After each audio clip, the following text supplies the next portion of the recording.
Hey people, what's up? Today I'm going to talk about my experience using Pro controllers and why I don't use any. Let's get into it.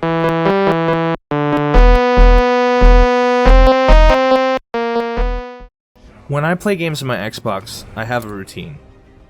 I'm pretty sure I do what most people do, or at least what most people should do. I grab some water, sometimes also grab a snack, and I grab my favorite controller, sit down, and boot up one of my several favorite games. That's at least how it usually goes anyway. Now, I don't usually mind doing this, it's what I've done most times I've sat down to play.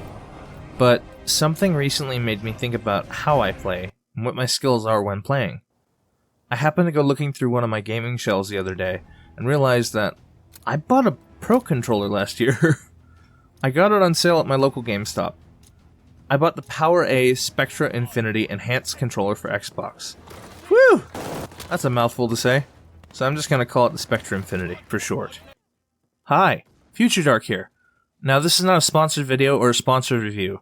This is just how I honestly feel about this product or controller after having it for a while and trying it out for a bit. Anyways, let's get back to the video. Now, I usually like PowerA controllers. In fact, my current favorite controller is made by them. But for some reason, I had completely forgotten that I owned this one. When I saw it on my shelf, I picked it up and remembered that it featured back paddles, or buttons, as most Pro controllers do.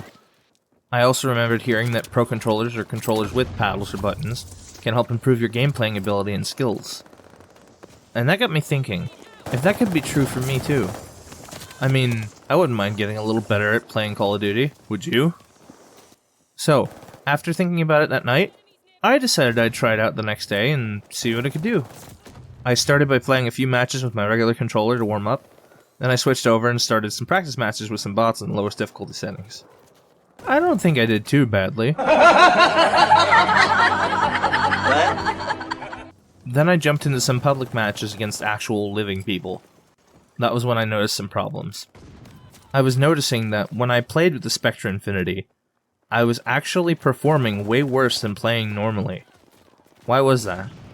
Well, for starters, I found the controller's thumbsticks to be way too tense for my liking, which made it really uncomfortable when aiming. I also had a really hard time trying to implement usage of its back buttons, which is the main selling point for the controller, other than its RGB.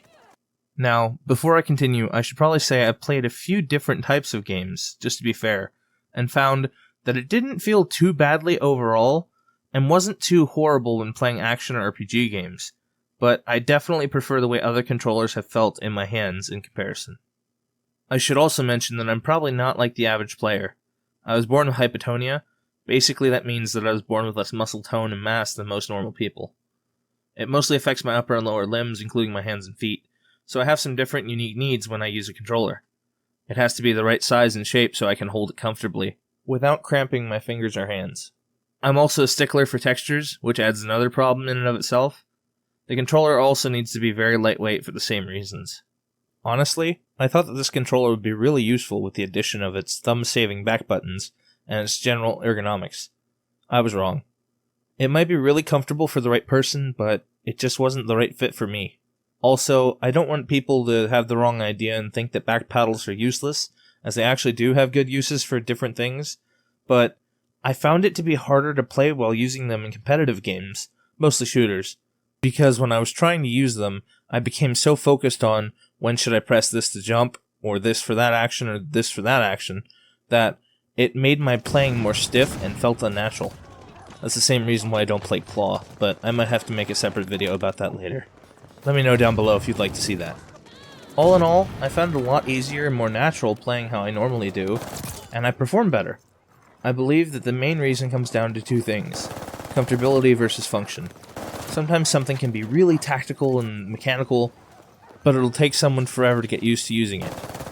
On the other hand, I believe that using something that is inherently comfortable to yourself personally will make you a better player regardless of features or functionality, because you'll be less focused on what you are trying to do with the controller, and more focused on what you want to do in-game. And it'll also be a much smoother and fun experience overall.